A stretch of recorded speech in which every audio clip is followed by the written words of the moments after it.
Well, the fan should stop now, though. There we go. There we go. Okay. I just want to clarify one thing on the George Roy Hill production, the name of the show, if you recall the name of the show, the craft show. Oh, the craft show was You played a called. Welshman.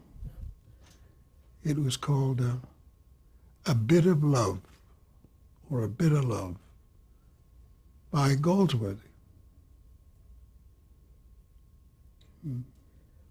When we left off, we were still talking about Ulysses in Nighttown. And we were about to talk about Zero Mostel and working with Zero. We could do that. Yes, Zero played the celebrated Dublin Jew Leopold Bloom. And it's an extraordinary role. And Joyce, in writing Ulysses, created the Dublin Jew. And you'd almost believe that Joyce had been Jewish himself. He knew so much about Jewish customs and Jewish background. And there always was a Jewish community in Dublin, a few thousand more or less from time to time. And incidentally, and very, very Orthodox they were. They were more Orthodox usually than the Jews you found in London. But anyway, Leopold Bloom was the Dublin Jew, and he was married to not to a Jewish woman, to just a Dublin woman who was a singer and who was she was promiscuous. She got tired of Leopold, whom she called Poldy. She got tired of Poldy. And so she had boyfriends on the side, and Poldy knew. Poldy knew. Poldy was the cuckold.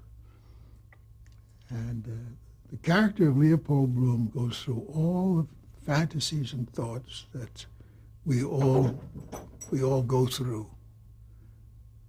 But Joyce put them all down. The strange sexual fantasies. But not so strange, since we all have sexual fantasies that we don't want you to know about. We think that our sexual fantasies are unknown to the rest of the world and therefore to be deprecated. But we all have the same ones. And that's what Joyce was telling the world in his novel. And Bloom dreaming of making love and what he would do and this and that and the other thing. And then he meets a young man, Stephen Dedalus, who is estranged from his family. He's a student. He's very brilliant and so forth. And it's Telemachus looking for his father, Odysseus, or Ulysses, coming home from we've been away in Troy. And the mother, Clytemnestra, had a lot of boyfriends around her.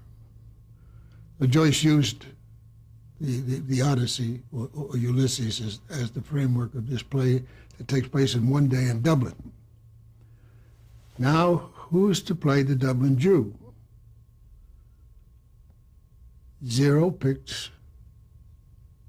Burgess picked Zero Mostel. And Zero Mostel had done some acting in movies, a couple of movies, kind of B movies over at Warner Brothers. He played oddballs. Then he was blacklisted in those infamous days. And he couldn't make any movies for a long time. But he could appear, and he appeared as a comedian in nightclubs and one thing and another. So Burgess hired him to play Bloom, and he played Bloom fairly well. He was magnificent. And the reviews that we got for the play off-Broadway, though it was, were entirely raves.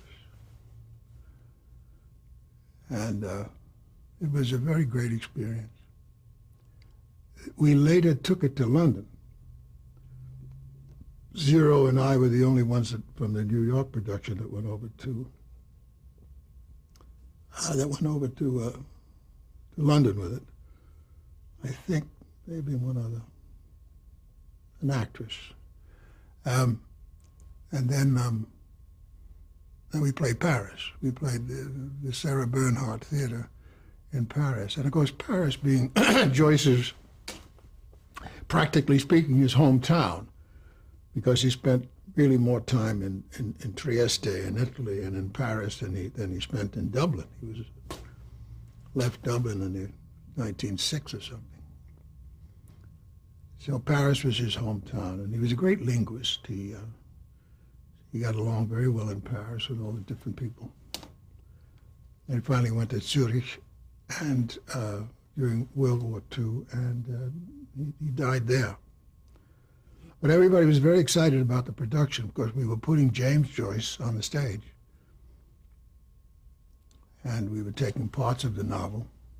Burgess was at least taking parts of the novel and linking those parts together to give you the sweep of this very complicated novel and giving you the Joycean language just as it was. And Joyce was right, because hearing that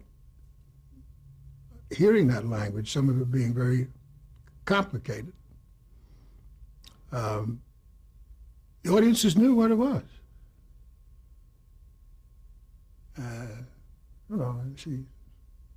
I never forget.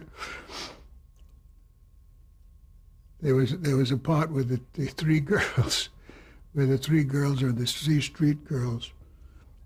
They're about to leave the stage, and they say this nonsense thing. If you see Kay, tell him he may. Tell him for me, have him to tea. If you see Kay, tell him for me. Tell him for me, have you to tea. It was really F-U-C-K. Tell him he may.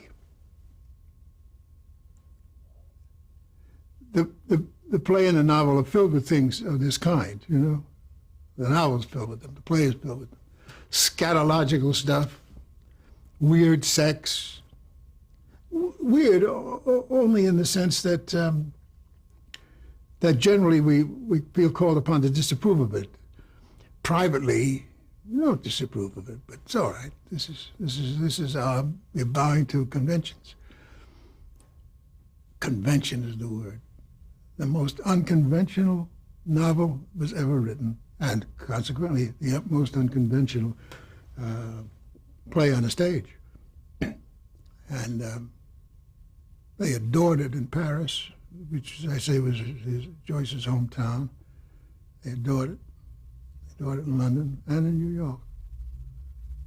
It was the most artistic thing I've ever been in. You were impressed with Mostell's performance as well?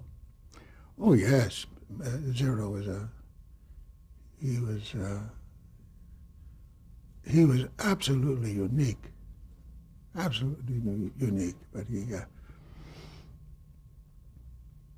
he would depart a lot from the agreed upon business and script and so forth. He would get bored, and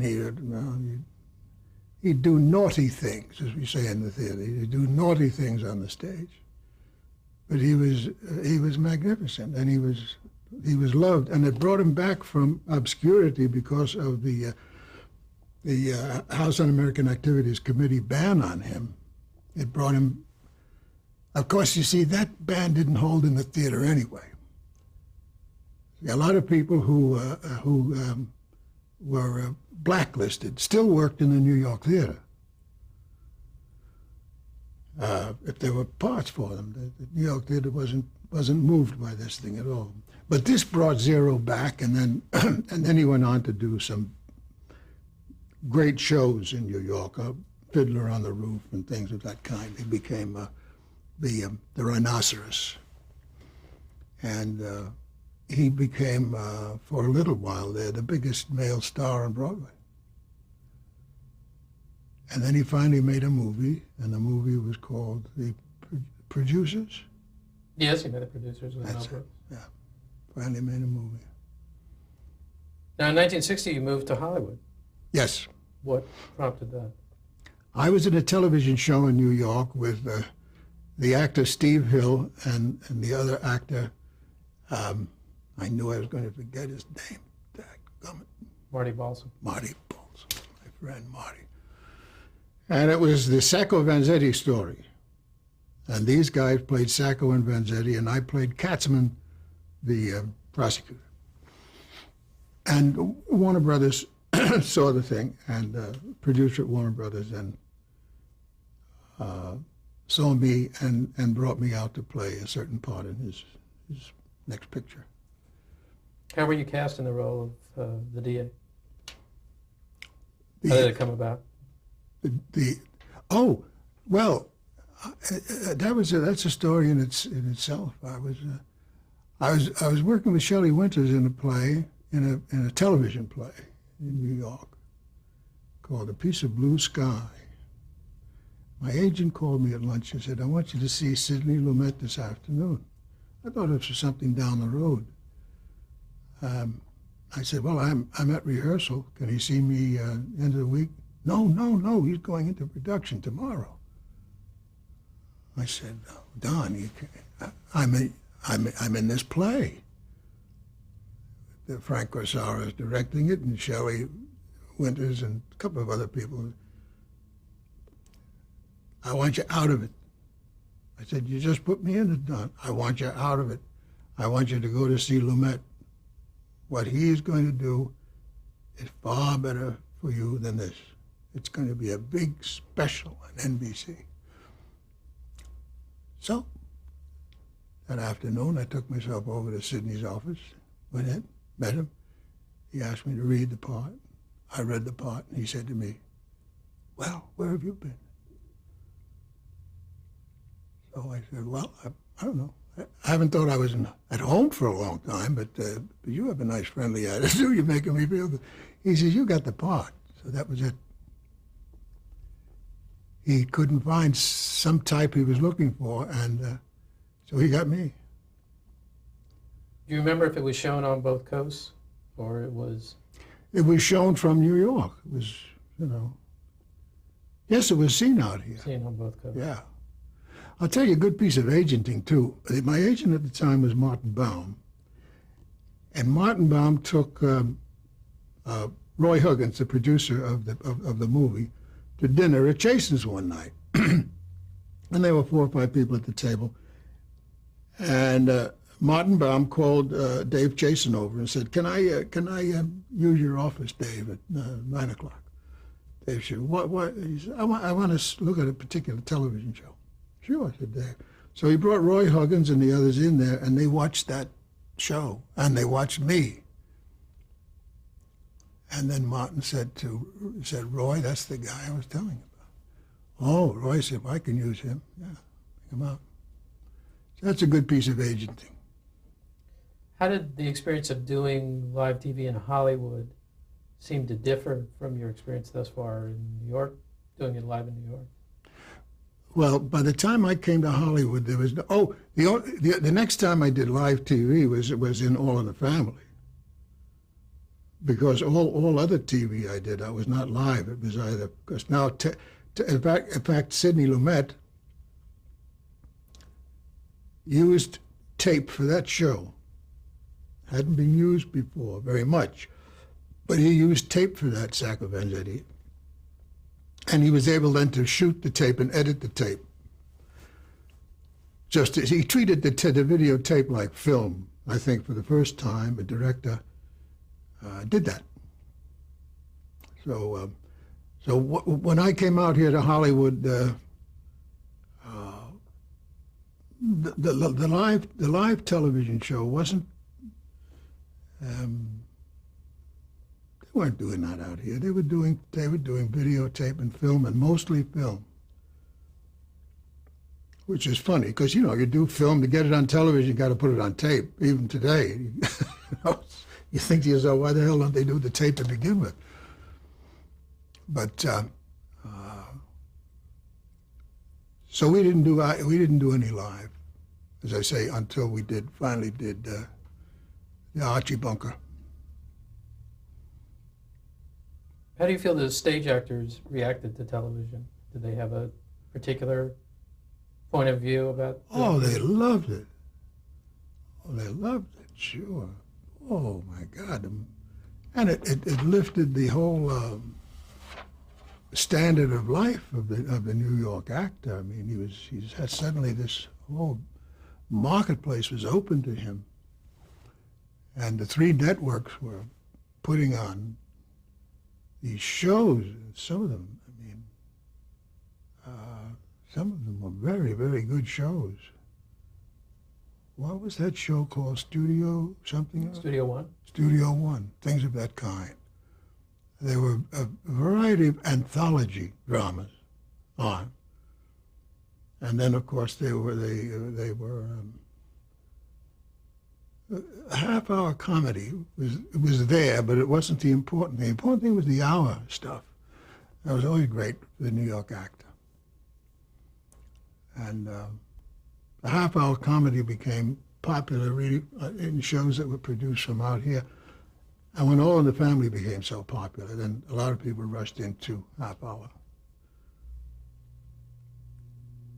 In the early 60s, you had a lot of roles on a lot of popular shows. I just going to go through a string, and if you just want to comment briefly or not. Sure, go ahead.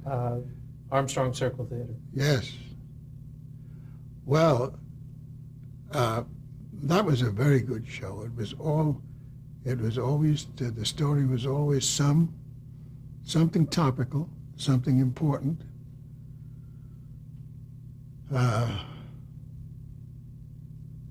Something important, I remember one show we did about the guys who sell stocks from what they call a boiler room. Guys there was a real racket in New York, guys on the telephones calling up people, selling them high-pressure sales of stocks, which was, now you do it on the internet. But in those days, so that was one of the shows that I did for Armstrong. That was another show I did for Armstrong was Eichmann. I played Eichmann for them and got very good reviews. That was Armstrong. There was, read one of the others or two. Well, The Untouchables. The Untouchables, I made those out here.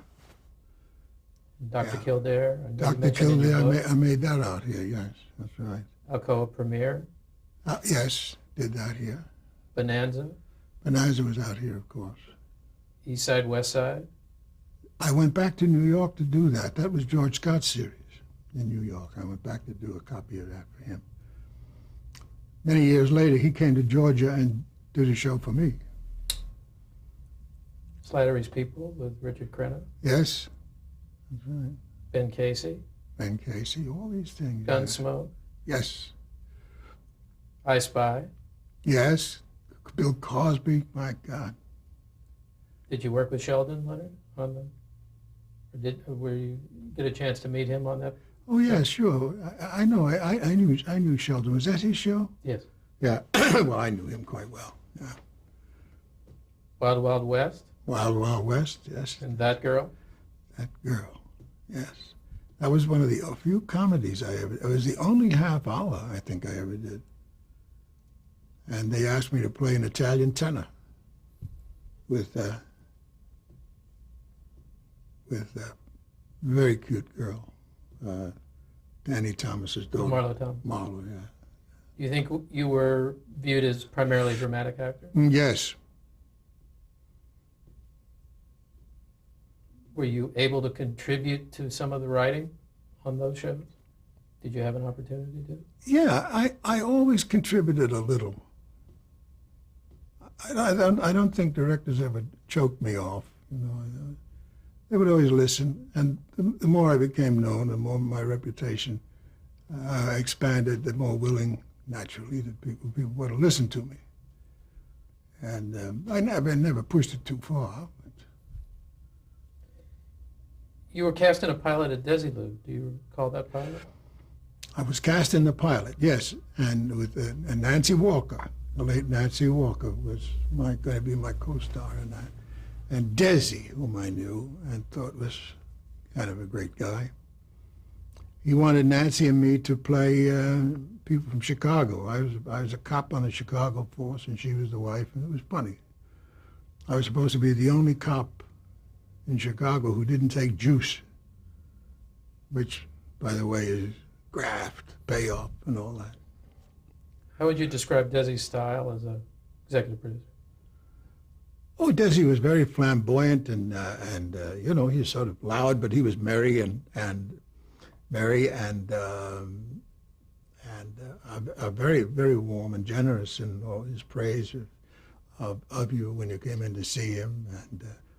And he was sincere. He wanted you. He tell you, I want you. I saw you in this or that. I saw something else. I saw it.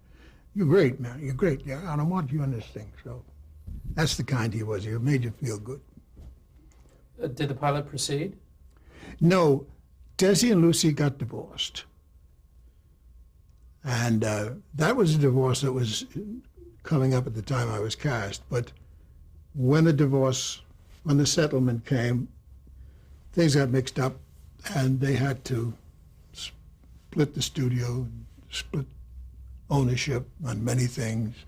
They had a Desilu out in Culver City, as you may recall, and they had one down in Hollywood.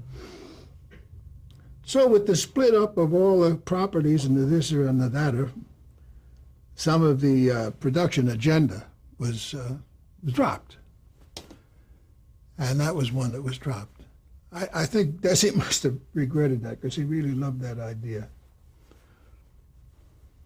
In 1963, you were up for the role of the skipper on Gilligan's Island. No. Does that ring a bell? No. What the hell part is that? Is that the part that was played by... This is Alan Hale Jr. The big fellow? Oh, yeah. That wasn't No, it. doesn't ring a bell? No. I'm glad he got it. In 1963, there was a Dick Powell drama, Luxury Liner. Yeah, that was a pilot, wasn't it? It was a pilot. It was meant to be a pilot. I think Rory Calhoun was in that. This was that he was co-producing with Aaron Spelling. I think it was a pilot. I played the ship's doctor, and it was like a serious love boat. So a precursor of the... Yeah, but it was serious. The way a love boat was only sometimes serious, and very often ludicrous. In 1966, you starred in the feature, What Did You Do in the War, Daddy? Yes. Can you describe that film a little bit? That was a film I made with Jim Coburn and Dick Shawn, who's now no longer with us. And Jim Coburn was at the height of his career then. He was one of the male stars of the industry. Who was the other guy that was on the bottle too much? Nice fellow, but he's just... who the heck was he? Why can't I think of his name?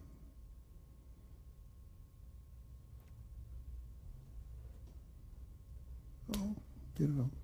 Anyway. Why am I trying to think of his name? Oh, he was in it. That's right. What Did You Do in the War? No, he wasn't in it. He was... No, let me go back. You cut all this interim stuff out. Jim Coburn, as I say, was at the top of his career at the time, and he starred in this picture. What Did You Do in the War, Daddy? Did he? I think so. Isn't that the one we... What did you do in the... Yes, he did. Blake Edwards directed. Was it Blake that. Edwards? Yeah, Sure. yeah. Jim directed. Jim was in that, and I was in it, and Dick Shawn was in it.